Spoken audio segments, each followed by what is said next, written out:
Bharatiya Janata party की सरकार के समय में हुआ। एमएसपी पर खरीदने के बाद फसलों को हम कमेरा वर्ग की सरकार है, इनेलो भी बोलती है, कांग्रेस भी बोलती है हम कमेरा वर्ग की सरकार हैं, लेकिन कमेरा वर्ग के लिए वृद्धि करने के लिए अगर किसी ने काम किया तो वो भारतीय जनता पार्टी की नरेंद्र मोदी जी की कांग्रेस केंद्र की सरकार थी और हरियाणा प्रदेश की, चाहे वो माननीय मनोहर लाल जी के समय रहा हो। भारतीय जनता पार्टी के समय में ही उन्हें किसान सम्मान निधि मिली, जिसके विषय में पिछली सरकारों ने कभी नहीं सोचा। किसी कार्यकर्ता से बात करें कि हमें अपॉइंटमेंट समय पर मिल जाए, हम आसी से यहाँ आएंगे, तो मैंने दोनों बार गौरव गौतम जी को फोन किया और गौरव गौतम जी ने उनका वहां पर इलाज कराया और उनको जितना अटेंड करना था 3 दिन उनके ठहरने का प्रबंध कराया, उनके खाने पीने का प्रबंध कराया।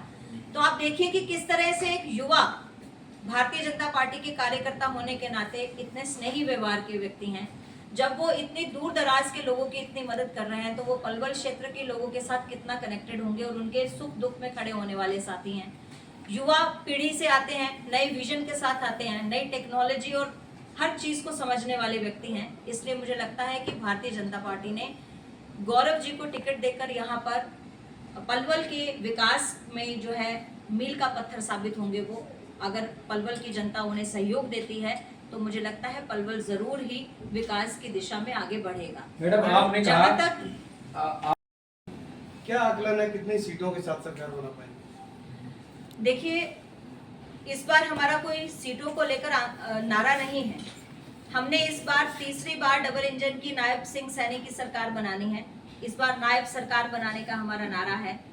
तो सीटों का आंकलन तो मैं इतना कहूंगी कि हरियाणा प्रदेश की जनता हमें फुल मैंडेट की सरकार बनाने के लिए पूरा सहयोग देगी। जब आपकी सरकार अच्छे काम कर रही थी तो आपने मुख्यमंत्री क्यों बदल दिया? मुख्यमंत्री बदला नहीं है, भारतीय जनता पार्टी के काम करने का तरीका बिल्कुल अलग है। आप अगर कांग्रेस की पृष्ठभूमि के साथ भारतीय जनता पार्टी को मिलाएंगे तो आपको दोनों चीजें अलग अलग नजर आएंगी। उनकी जो दृष्टि है, हमारा वो दृष्टिकोण नहीं है। भारतीय जनता पार्टी ने आज मेरी ड्यूटी लगाई कि यहाँ पलवल में आके प्रेस करनी है तो मुझे प्रेस करनी है। आपने बार बार प्रधानमंत्री का तो नाम लिया, मुख्यमंत्री 90 सीटों पर नाम होता, 32 सीटों पर नाम क्यों था? उसके बाद 12 तारीख लास्ट डेट थी नॉमिनेशन की, तब तक भी उनकी लिस्ट आती रही, बची कुची लिस्ट आती रही, लेकिन भारतीय जनता पार्टी कॉन्फिडेंट थी। प्रथम लिस्ट में ही 67 व्यक्तियों के नाम थे। इसलिए कांग्रेस दबाव में है। हरियाणा प्रदेश में भारतीय जनता पार्टी कॉन्फिडेंट है अपने कामों पर, क्योंकि हमने समान विकास से काम किए हैं। एक क्वेश्चन मैडम, आपने कहा कि कांग्रेस 89 सीटों पे लड़ रही है, एक उसने सीपीआईएम के लिए भिवानी सीट छोड़ी है, लेकिन भाजपा ने भी तो अपना सिरसा से गोपाल कांडा के सामने कैंडिडेट विड्रॉल कराया है, तो वो गठबंधन नहीं है क्या? अंदरूनी गठबंधन है क्या वो इनेलो की? और देखिए, वो हमारे एनडीए के पार्ट है।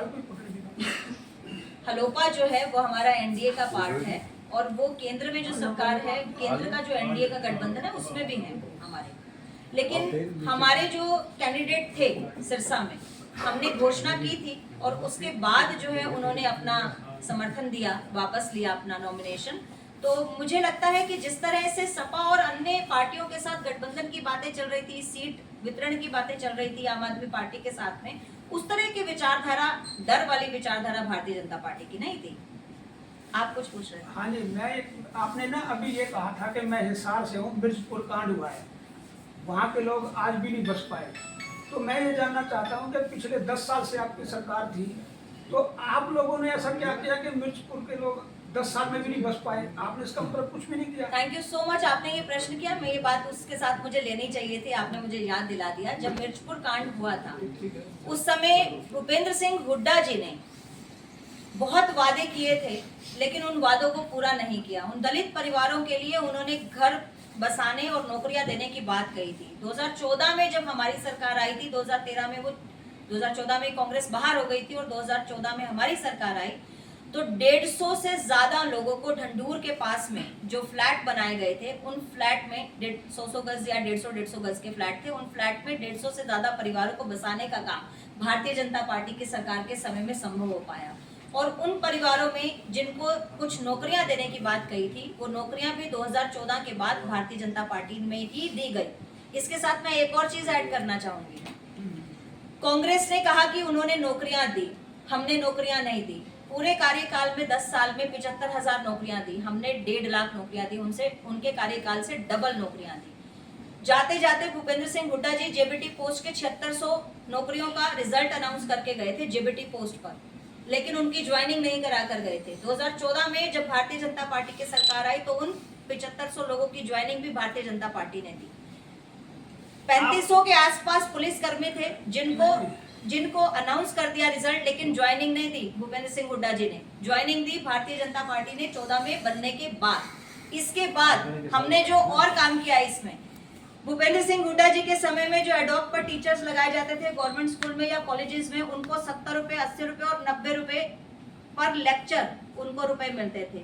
लेकिन उनकी लड़ाई हमने लड़ी, उनके लिए हमने कानून बनाया 2017 में, और उस कानून के आधार पर आज जो सरकारी एम्प्लॉय है, चाहे वो पीजीटी है चाहे वो टीजीटी है, उन सरकारी एम्प्लॉय की जो बेसिक सैलरी है, उस बेसिक सैलरी के जितना लाभ आज वो लेकर जा रहे हैं, 40,000 से ज्यादा आज वो एडॉक टीचर्स लेकर जाते हैं, जो कि जमीन आसमान का अंतर है। इसके साथ एक और चीज ऐड करूंगी, 1 मिनट रुकिएगा। आंगनवाड़ी वर्कर्स और हेल्पर्स की तनख्वाह, आप खोजी पत्रकार हैं, खोजी तो आप होंगे ही, आप इसको भी खोज करके देखिएगा। जब कांग्रेस की सरकार थी उस समय केवल 1500 रुपए हेल्पर्स की तनख्वाह थी, आंगनवाड़ी हेल्पर्स की, और जो आंगनवाड़ी वर्कर थे उनको 4500 से 5500 रुपए तक का प्रावधान था सीनियोरिटी के हिसाब से। लेकिन जब हमारी सरकार बनी 2 बार उनकी सैलरी का इंक्रीमेंट हमने किया। इस बात का जिक्र मीडिया भी नहीं करता और इस बात का जिक्र हमारे कार्यकर्ता भी बहुत कम करते हैं, लेकिन मैं आपके माध्यम से आज इस समय ये बात उन सभी आंगनवाड़ी सेंटर्स के वर्कर और हेल्पर को याद दिलाना चाहती हूँ कि आज हमारे समय में हेल्पर्स की तनख्वाह वर्कर जितनी कर दी हमने 4500 से 55 तक, और 15,000 के आसपास का प्रावधान कर दिया आंगनवाड़ी वर्कर्स का। तो 2 बार उनका सैलरी इंक्रीमेंट हमने किया, जिस पर झूठ बोलती आई है कांग्रेस, और कांग्रेस के राजनीतिक और कूटनीतिक विचार के कारण, बदनीयती के कारण वो ऐसे आंदोलन खड़े करते आए हैं, जिसके कारण जो है हरियाणा प्रदेश की जनता के अंदर अस्थिरता हो, सरकार अस्थिर हो, लेकिन वो कामयाब नहीं हुए। हमने ईमानदारी से हर क्षेत्र में काम करने का प्रयास किया।